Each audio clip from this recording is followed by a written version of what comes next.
Bueno, bienvenidas nuevamente. En este video del día de hoy vamos a hacer como un corto recorrido sobre los derechos civiles y políticos que hay para las mujeres en Colombia. Vale, para dar inicio vamos a hablar sobre los derechos políticos y civiles logrados entre 1920 y 1950. Durante estos años se lograron siete derechos.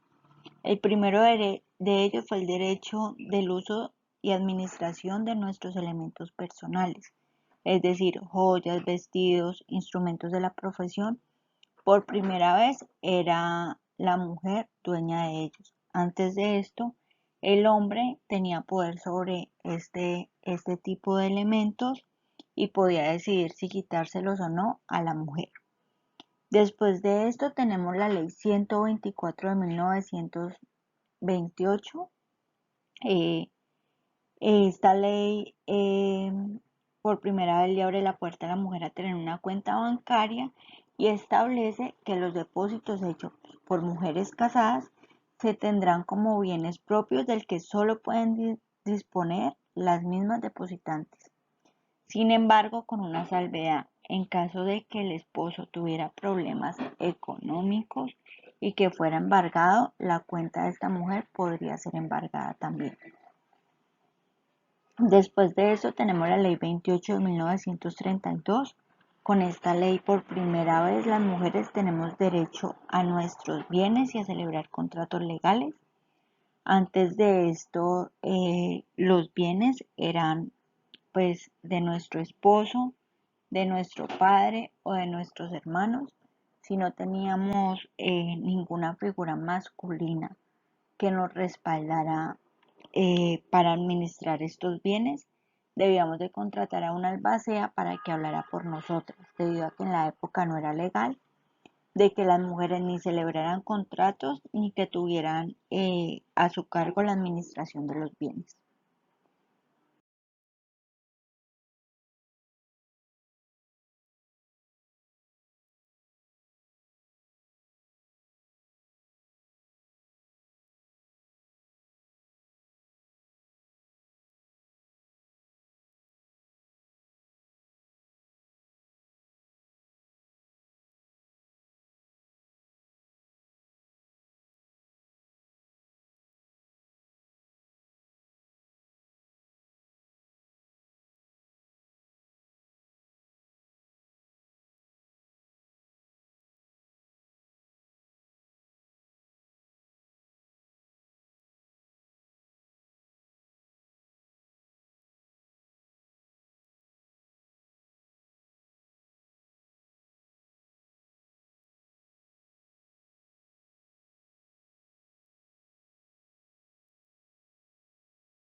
Para continuar, durante 1920 y 1950 también se logró el derecho a la educación superior. Esto se logra con el decreto 227 de 1933. Es un decreto muy polémico en el país. Se consideraba que estaba rompiendo con la tradición de que la mujer estuviera en el hogar y no en lo público. A nivel nacional fue pues todo un escándalo. Varios obispos amenazaron con excomulgar las familias que decidieran enviar a las mujeres a la universidad y se volvió casi como en un tema tabú. Estos primeros años de universidades muy pocas mujeres ingresaron. Básicamente anualmente eran 50, 60 mujeres que ingresaban a la universidad a nivel nacional e ingresaban sobre todo a carreras de cuidado. Entonces vemos a las primeras enfermeras, a las primeras educadoras profesionales y a las primeras mujeres graduadas de Bellas Artes en Colombia. En menor medida entraban a carreras como Derecho e Ingeniería. Y bueno, pues a día de hoy vemos que esa cifra ha cambiado. Hoy en día las mujeres somos mayoría en las universidades. El mayor parte o la mayor parte de personas que se gradúan de la universidad son mujeres y se gradúan de todo tipo de carreras, aunque sin lugar a dudas sigue siendo un fuerte las humanidades. Aparte de este derecho a la educación superior, se logra el derecho a ocupar altos cargos públicos. Esto se logra en la Constitución de 1936 y gracias a este capítulo 8 de la Constitución es que Josefina Valencia logra ser pues la primera gobernadora mujer, la primera ministra, entre otros cargos públicos que ejerció a lo largo de su vida.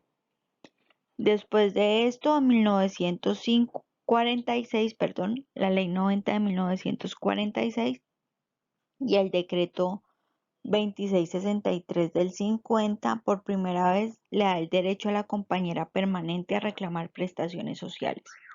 Antes de esto, si la mujer no era casada por la iglesia, no tenía derecho a ningún tipo de prestación, así llevara muchos años conviviendo con una persona.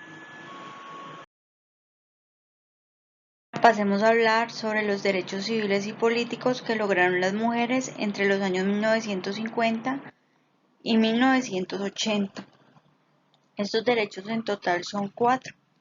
El primero de ellos pues es el derecho al voto, que se logró en 1954 después de una larga lucha de los movimientos de mujeres en Colombia para que esto sucediera. Se logra por fin este año. Después de eso pues tenemos el derecho a la cédula de ciudadanía, que se dio con el decreto 0502 del 55. En 1962 sale la ley 54, que es una ley donde por primera vez se habla sobre el derecho a la igualdad en la remuneración laboral para hombres y mujeres, porque como ya les había contado antes, pues las mujeres ganaban menos del hombre por ser consideradas un complemento de él. Y tenemos una ley también súper importante, que es la ley 75 de 1968. En esta ley, por primera vez, la mujer tiene derecho a la patria potestad de sus hijos e hijas. Y antes de esto, la mujer no tenía este derecho. Antes de esto, la patria potestad siempre estaba en manos del padre. Ante estos años también se logró el derecho a la mujer de llevar su apellido. Hasta el momento, toda mujer casada debía llevar el de y el apellido del esposo. A partir de este decreto de 1970, la mujer casada es la que decide si quiere llevar o no este apellido o si lo quiere suprimir. Por otra parte, también tenemos el decreto 2820 del 76. Es un decreto donde se habla de la igualdad jurídica de la mujer respecto al hombre. Se elimina todo lo que tiene que ver con la potestad marital. Queda borrado todo lo concerniente a sentido de dependencia, superioridad, protección y obediencia. Y después de esto tenemos la ley 1 de 1976, que es la ley donde por primera vez se le da el derecho al divorcio para el matrimonio civil. Y en el 80 Colombia firmó la Convención de CEDAW, que se convirtió en la ley 95 de 1980, que es una ley donde nos hablan del derecho a la igualdad de condiciones para hombres y mujeres en todos los ámbitos. Y ya para finalizar esta presentación, voy a hablarles de los derechos logrados entre 1990 y la actualidad.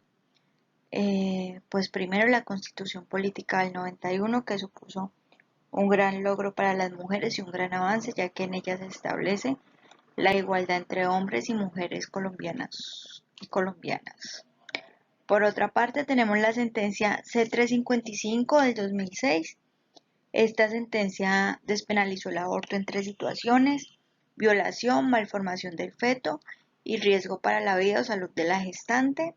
Después, en 2018 logramos la ley 1257, en 2008 logramos la ley 1257 de 2008. Esta ley busca Sensibilizar, prevenir y sancionar las formas de violencia y discriminación contra las mujeres.